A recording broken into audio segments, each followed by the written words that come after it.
Well, why don't we go ahead? Let's get our second guest on here tonight. Why don't we go ahead and do that? Let's. Many of you out there will recognize this guy who's been in so many bands over the years. Broken Hope, and of course Soil back in the early '90s. The late '90s, early 2000s, and he's here to talk about his new band Repentance, who are turning major heads these days with their debut album God for a Day, which is out now on Artist War Records. And Mr. Shaun Glass joins us. What's up, Shaun?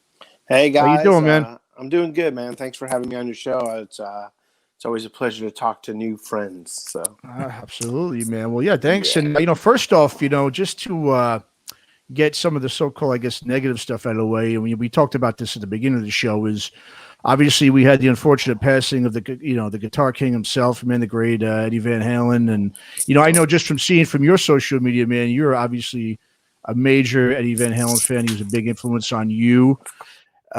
So I guess before we get into talking about Repentance and the new album, man, why don't you go ahead and I lost you. Oh, okay. Yeah. Sorry about that. Awesome. Yeah, no problem. So why don't you go ahead and talk to us a little bit about your history growing up, listening to Eddie and what he meant to you as a guitar player yourself, how influential he was to you as a kid. I'll never forget the first time I posted on my Facebook, but I was at my cousin's house. I had an older cousin, and we'd go there on the holidays, and I lived somewhere in the Chicagoland area. And my cousin, he was pretty well versed in rock and metal in the late 70s and 80s. That he turned me on to Kiss, he turned me on to UFO and Thin Lizzy and stuff like that, all the good stuff, And I remember I was at his house. Well, our whole family was at their house for a holiday having dinner, and he was really cool. So he would say, "Hey, come to my room and smoke out." So so he had like the total typical stoner 70s bedroom, like black light posters, the bong. Sometimes there were girls there, and it was rad, So I remember it was seriously it was like a 70s movie, like him putting on Eruption and said, "Dude, you got to check this band out." And I just sat there while the weed was billowing through the room, and he's packing a bong and black light posters on, and Eruption's cranking through the room. And I'm just first I'm like, oh my God, I hope my parents don't come up here. They're going to kill me. And, I was pretty young. And then I'm I was just blown away. Literally, I'll never forget the first time I heard Eddie Van Halen play guitar. Right. It blew my mind because, I listened to Kiss and I was into other stuff at the time, but when I heard Eruption, it just blew me away. And then obviously I became a fan. I went out and bought Van Halen and followed him. And then I remember when Van Halen 2 came out, the local record store by my house had promo posters, and the girl working there thought I was always a cool kid because I knew better bands than just pop. So she gave me these 2 huge posters for Van Halen 2, and they were above my bed. So when I would go to bed at night, there was this huge photo of David Lee Roth doing the splits in the air. It looked like he was landing. He'd fall on me, and it just I grew into a Van Halen fan. I mean, I really was more of the David Lee Roth era. Sure. And no disrespect to Sammy Hagar, he's very talented, great singer, and he probably right now, if Eddie was alive, may be better than David Lee Roth in Van Halen. But that said, I got to see the band numerous times. Jeremy and me from Broken Hope went to one of the reunion tours. I can't remember which leg of it was, but I think we went. I know we went to the Chicago United Center to see the gig, and it was awesome. I mean, it blew me away. And I do remember specifically also seeing them with Hagar. Obviously, Monsters of Rock, Metallica, killed everybody. But and then I saw them later on. I think it may have been OU 812 because I went to see this band called Alice in Chains open up. And my friend worked for Alice in Chains and got us backstage. And I saw Eddie a few times, but I just didn't have the balls to walk up to him and be like, "Hey, dude." I didn't want to be that guy. Yeah. And then years later, got endorsed by EVH. And I've been playing their amps for wow. I've been endorsed by EVH and playing the amps for over 10 years now, I think. I think it was right when I formed Dirge Within is when I switched to EVH amplifiers. And I love them, man. If you've listened to any of my records, since Dirge Within, you're hearing an Eddie Van Halen amp, So Yeah, no, awesome. So man. yeah, but man, I could swear, right? Yep. Oh yeah. What a major fucking bummer, man. But sure is, man. hey, man, with having lost friends or loved ones or relatives in life, that if he was in pain, there's no way you want that man living in that, Sure. No. Yeah. So, and especially reading all the reports about cancer spreading to his brain, and the last 72 hours his health decayed. It's very sad. But hey, man, he left a mark and a legend, and the guy probably didn't even realize how important he really was. Maybe, I don't know. Yeah. No, man. Absolutely. It's like I said, it's devastating to the whole rock and metal community. Yeah. Well, let's go ahead. We'll talk about Repentance, man. Let's talk about the good, the good stuff. Yeah. But we can't not give a nod to that man, because he did so much for rock and roll. Yeah, man. And Shaun, it's funny. We were saying this at the beginning of the show. It's like every guitar player of every style, since he came out, every one of you guys, and I'll bet you'll acknowledge this too, every one of you guys starts with Eruption, and you don't feel like you're a good player until you can at least mimic Eruption on some level. Yeah, and I don't attempt it. I'm a rhythm guitar player, but I definitely know some Van Halen riffs, of course. But Eruption's like the blueprint for shredders. Like, if you're a lead guitar player, most of you guys know. I probably know a little more Hetfield riffs, but yeah, Eddie Van Halen he's mind blowing. But I'll never forget that first time I heard Eruption. It just blew my head off. Man. Sure, man. Yeah, awesome. Well, man, let's talk about God for a Day, man. What a ripper of a debut album for you guys, man. Like I said, it's turning major heads. I mean, nothing but high praise from what I've been reading, and obviously we love it, both me and Chris. And what stands out to me, man, it's not because you're on here, man. I'm not blowing smoke up your ass or anything, but in terms of your guitar work on here, man, I got to say it's phenomenal, man. I mean, not only the riffs on there, but I especially love the breaks and the leads, man, throughout the whole record. Especially the title track, man. I love that break part on there, man. That's awesome, man. Thank you. The other guitar player, Marcus, he plays the leads. He's a shredder, man.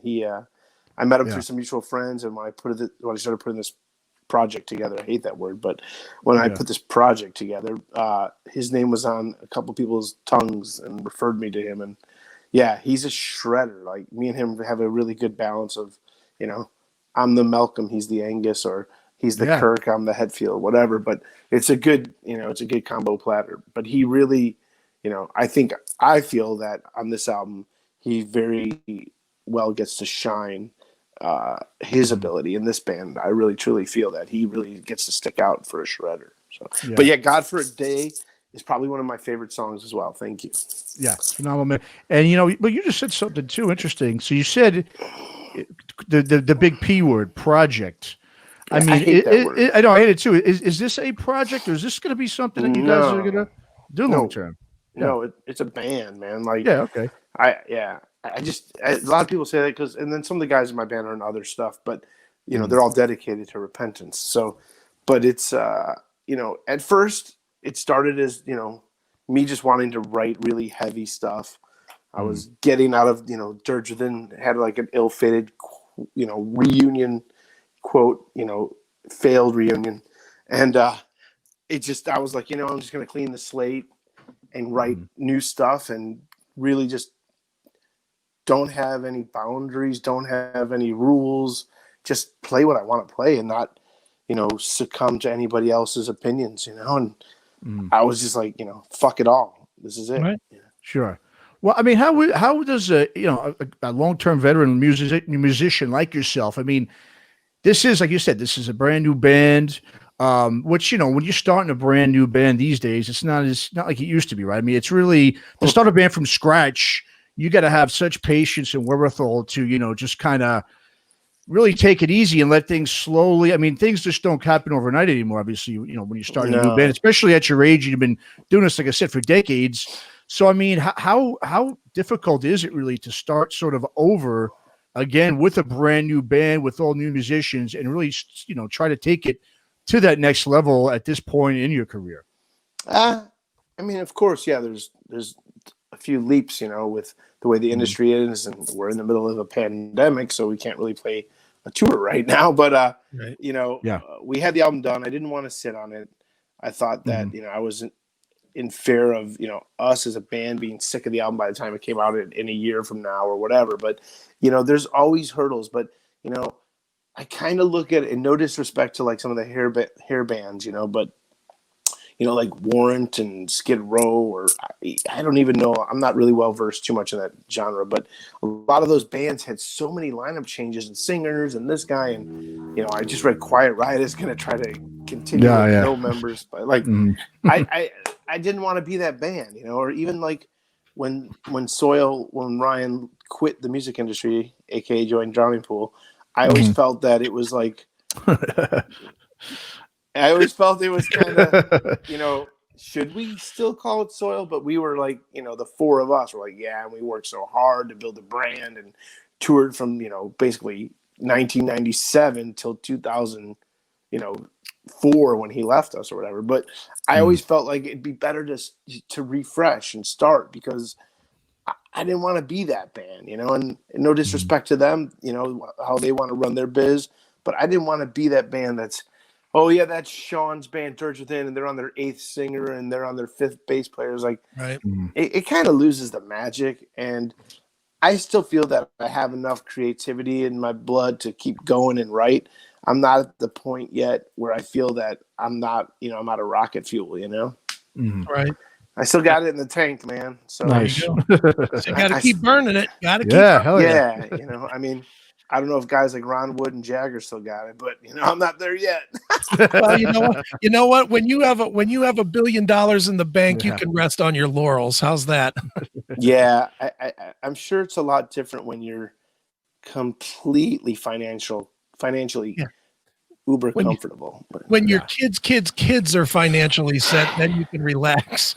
Yeah, but I'll say, hey, man, you know, especially for in our genre, you know, Metallica, I don't think that feels out of rocket fuel. You know? No, not at all. Hardwire, maybe 7 years ago or whatever, I don't know, but that album was still pretty good for a billionaire. Sure. Yeah, absolutely. He needed a drummer, but that's a whole nother thing. I don't hate on Lars at all. I think it's part of the sound of the band, to be brutally honest. I think that Metallica would sound weird with like a Joey Jordison or whatever, you know? Yeah, exactly, man. Yeah. Well, I got to tell you, Shaun, you know, the one thing that jumped out at me just before I'd ever heard note 1 of Repentance was that you got Robbie Fonts who's known from Stuck Mojo in the band. Because when I read his name, I had one very distinct sound in mind, you know, and when I heard the music, I did not hear that. I didn't hear the rape whistle, you know, instead I heard, you know, I heard something completely different than what he had done before. So talk a little bit about how you brought him in, and did you know him previously to where you knew what he was capable of, or were you just rolling the dice? We were basically a band up and running, the 4 of us writing music. And, you know, we kept trying out singers locally, and we couldn't find anybody that we really liked. So then Rob from Nonpoint lives here, Rob Rivera. Yeah. Shout out to Rob from Nonpoint. And he's like, hey, man, you should check out Robbie from Stuck Mojo. He lives in Chicago. And I was like, cool, but he raps. Like, I'm like, we don't need a rapper in Repentance. And Rob from Nonpoint is like, no, dude, he can do other styles. I know that he's looking to to do a project because, you know, Rich and Bud and them were so busy with Chris Fozzy, you know. So I texted him and said, hey, man, you know, this is what's going on. Rob from Nonpoint suggested I talk to you. Our band is looking for a singer. It's in this style. There's no rap at all. We're looking for someone really heavy vocally, and it's really brutal modern metal, you know. And he's like, can I hear some? So we sent him a couple really, really rough demos of like 2 or 3 songs, and he hit me back. He's like, hey, let me write some lyrics of this. Then we set up a date after a few weeks to jam and come to the rehearsal spot and actually like meet him and then hear what he sounds like in person to the songs that he was writing. And it was really cool. I think everybody was a little like, whoa, like, you know, it was like you first time you drive a brand new car, like it's cool, but I don't know what I'm doing, you know? Right. And it was killer, and it was just a good vibe, and he really just fit. And he was like, I'm into it. let's do this. And, and then he had a couple little hurdles in between. He was doing some wrestling stuff. He's multifaceted, but we were still writing music, and then just kept going and going. And then I was talking to Lucas from Artists War Records about the band, and he heard the demos, and he's like, "Hey, let's do this. I'm interested." He's like, "I don't have a ton of bands on the label, but it's the label's developing and growing, and he has management side and stuff." And he had Skin Lab and Bleed the Sky and Eye of the Enemy, and I was like, "Cool, let's get this going." And we just finished writing, and here we are with a debut album. But it's, as far as Robbie, it was really just for this band. I will say band for this band. it's definitely a totally different beast. Like, in no disrespect to Stock Mojo, it's just there's no room for the rap in this band. I mean, right? What he does in that is a total different entity, and I think that he's really good at being heavy. And I think that, judging from the opinions I've heard from fans, friends, and just people in general, that they like what he's doing in Repentance, and they really think that they're kind of shocked, some of them, that wow, like you said, wow, I did not know that was going to be like this. Yeah. No, and listening to God for a Day, it's, to me, to my opinion, it's a very unique sound. It's that combination of brutal metal. And I mean, there's some really heavy, brutal stuff, which I love. But at the same time, there's elements of almost traditional sounding thrash that's mixed in there as well. Awesome. Is that the collective of you guys, or is that strictly you, taking the elements of your various past and putting it all together into a new thing, and then finding the right guys to make that work? No, I just think at the end of the day, it's a combination of everybody's styles blending into one melting pot. I think that obviously when I first started this project and told the guys what I wanted to do, it was very like, I want a traditional thrash elements, but yet with a fresh modern sound. I'm not going to try to make it sound like a Creator demo from 1984, but I want to have those influences of what I grew up on, and Creator and Destruction and Slayer and all that. And I think that it shows. So, but we wanted it to have a modern feel too. So I think that what we set out to achieve, you got it, And I think that, maybe not a lot of bands are doing what we're doing, where it's not 100% retro and not 100% just full on, sounding like every other death metal band, And at first we were even, I think me and the guys always joke, like, what are we? Like, I don't even know. Like, we just kept writing. We never set out to be a certain genre. And we always joke, like, what, who do we sound like, or what are we? And it's just Repentance, but it's cool. Like, we're seeing people call us melodic death metal, and some people say we sound like Slipknot. So it's really all over the board, man, and it's cool. We'll take it. I mean, as long as they're not saying that we sound like the Bee Gees, we're cool. Awesome. Well, I mean, you guys also, you worked on this record with one of the best soundmen in metal, and Chris Collier. I mean, who I know you guys have been working with for a few years now. I mean, talk about how important it is to have a high caliber guy like that as part of your team, and really how integral of a part did he really play in the overall production of the album? Chris mixed and mastered the album as well as our early demos. And I was introduced to him from Tommy from Prong. I was going to say, And I really loved like the last few Prong albums he did. And I've known Tommy for years. And I was like, man, I reached out to Tommy. I was like, who is this guy that mixed your album? I bought the CD and looked at the liner notes, but I never heard of him. He's like, oh, bro, I'll put you in touch with him, So he got me in touch with his, East Coast accent, bro. Yeah. So he introduced me to Chris, and it was really cool because I felt that Chris was someone like that wasn't known yet, but was so rad and so talented. And like you said, our album doesn't sound like your typical, retro thrash album. And I think a large part of that is also the style of Chris's mixes. And we worked hard, man. I think sometimes I probably drove him nuts on the mixes, but we worked really hard going back and forth on tweaks and And then like when the pandemic hit, our label's like, let's kind of, wait a little bit to announce a release date. And I was like, all right, Chris, let's keep tweaking things a little bit. And he's like, yeah, I heard certain things, and, going back and forth with Fresh Ears and, adjusting stuff. And it was, hey man, at the end of the day, we just really tried to make sure that it was the best sounding album that we could. Obviously, we had other projects to do and couldn't just mix our album for a year.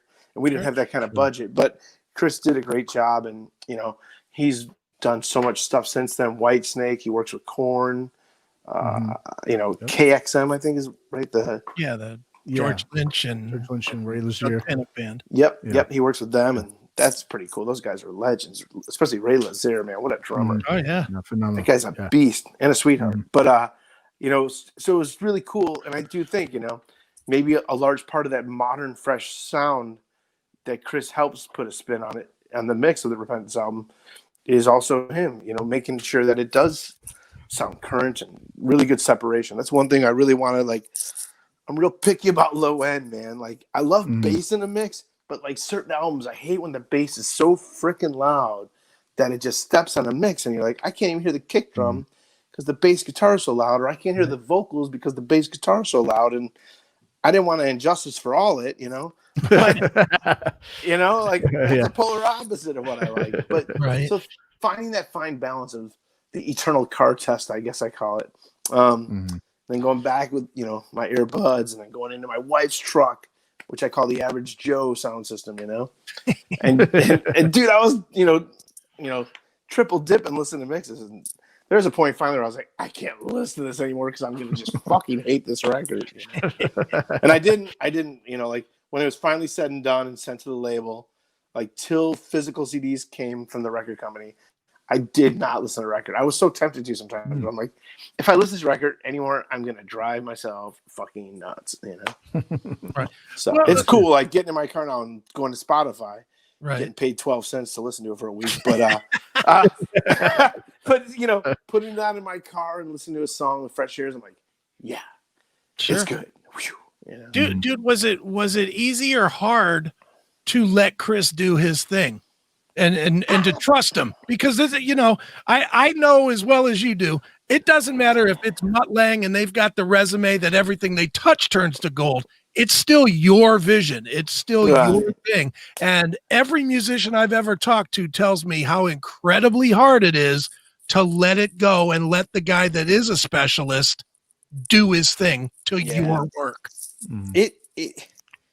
I think I'll give Chris kudos that he did let me keep going, and he didn't ever say, "Oh, fucking Glass," So, there's probably times here and there where I'd be like, "Hey, at 108, you think the hi-hat's a little loud," or stuff like that. So, or hey, do you think the lead could come up a little bit, or stuff like that. So, and he would agree. So it was cool. Like we had a really good, dialogue. But it was, of course, it is, my baby too. I have to live with that album for the rest of my life. And for the most part, most of my discography or catalog per se, I'm pretty happy with most of the albums I've done. There's a couple things that I'm not 100% happy with and some stuff, but since, I would say Dirge Within especially, I'm pretty happy with most of the albums I've made. Yeah, awesome, man. Especially sonically, Mm-hmm. No, sure. You mentioned a name before too, the record label you're on, Artist War Records, which is a real solid independent label that really, I think, they know how to hone in on creating identities for bands, that they have on the roster, from what I've seen. And obviously that's something that's, it's so vital to bands in general in order for, to stick out, especially when you're a new band like Repentance. And you hear so many musicians, talk about how, these days record labels, they're just not as relevant as they once, were. But obviously, if that was the case, you'd see a lot more bands releasing their own music when, in fact, really very few still do. Everyone still wants to be on a label. As a guy like yourself who's been, you've been on major label, right? Arista was Soil. You've been on Metal Blade, right? I was on J Records, BMG was Soil. Okay, J Records, okay. Arista was right. Well, it was Clive Davis, guy. Right? So same. Yeah, Clive. Yep, yeah. Clive did run Arista first, and then he left. And they left, right? Okay. Started J. It was us in O-Town. When we got signed, we were like, "Who's our label mates?" We're like, "Oh yeah, fuck it." But yeah, I it is smart to still be on a label because, you know, it's like this. You could stand on top of the roof, on top of the fucking mountain and scream how great my album is, or please everyone look at me. Or, and, you know, you can be the best cheerleader you possibly can. But, you know, I think sometimes when other people are involved, pushing and believing with you as a band, it helps other people open their ears. Sure. And I think that's what, you know, a large part of a record company is there for. And obviously to help with distribution and marketing and some financial costs. But I think that, you know, I hate saying that. I say you know a lot. But I think that it's still part of the machine, because it's not come to the point where labels don't matter yet. I don't believe that they don't matter yet. I think that there still needs to be that push, you know. I mean, back in the day, it was really more important because they were the keepers. Like, they kind of were like filtering out some of the bad bands that shouldn't be signed, you know. And you always kind of trusted, hey, I'm going to buy that Metal Blade. Hey, I'm going to buy that Earache or that Roadrunner record because I trusted in that logo. And and I have like 2 or 3 albums in my at home that I love, so I'm going to buy that. And you know, for the most part, you probably liked most of the stuff, and there's always a few clunkers, you know. But I think that labels, you know, are still important because you want to trust in the brand, just like when you buy a car or a pair of jeans or shoes. Like, you kind of trust in that, and I think that, you know, seeing a new label like Artist War Records, like, oh, cool, they got Skin Lab, Bleed the Sky. These are some cool metal bands. I'm going to check out this new band called Repentance. And I hope that does, you know, still matter. You know, I believe it does. Sure. Yeah. How do you convince them that you're a good risk now?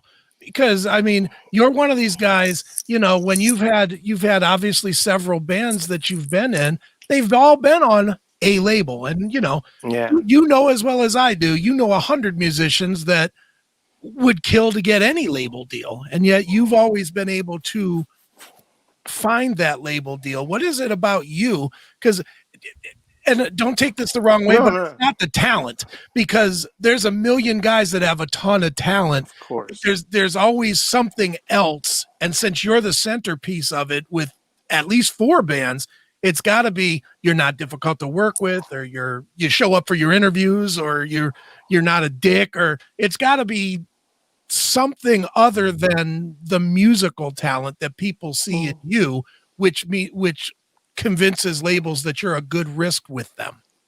I think that people, for the most part in the industry that I'm friends with, believe that I'm a hard worker and hopefully think I'm talented, but see that I network and push my products hard, and they see the reaction from the fans. And I think that for the most part, all the albums I've put out, I hope people have seen that were involved in those bands with me, whether it be industry or bandmates. But this album, you know, new band, new label, in the middle of a pandemic, can't reiterate that enough. It seems to be, you know, people are excited, and the label has seen, you know, the response and sales. Like, Amazon's killing it on CDs for us, and stuff like that. So it's exciting for everybody involved, and especially, you know, to my band members too, because, you know, they're trusting in this new label with me, and, you know, it's cool. And I think that we hopefully will all grow and evolve and move to the next phase, or a year from now, another album, or maybe we'll make an EP before the year's up. I don't know. I mean, really waiting to see what come, you know, the first of the year, where the world is at, you know? Sure. So let's hope Santa Claus can show up.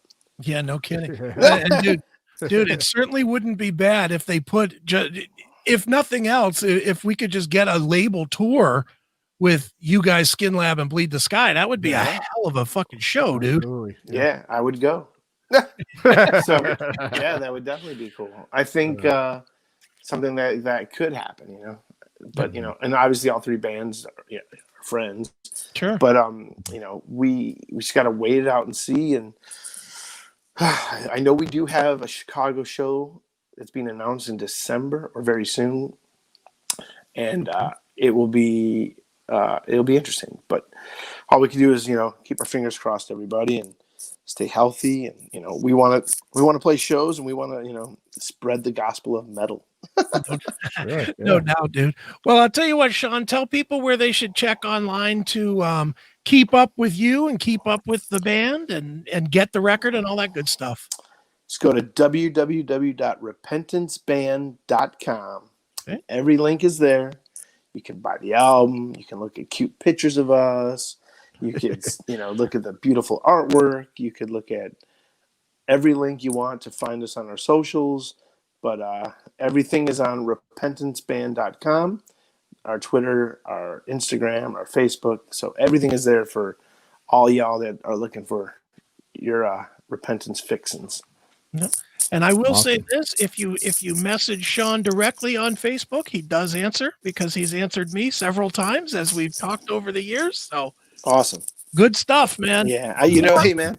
Good. We're all human, man. We got to be connected to everyone, And we're all made of flesh and blood, Yeah, exactly right. Man. Absolutely. Well, dude, thanks so much for checking in with Aftershocks, man. We appreciate you coming on, man. Thanks a bunch, Shaun. Thanks. Thank you so much for the kind words on God for a Day, please. Absolutely, man. Yeah, it's great, bro. Take care, man. Take it easy. See ya.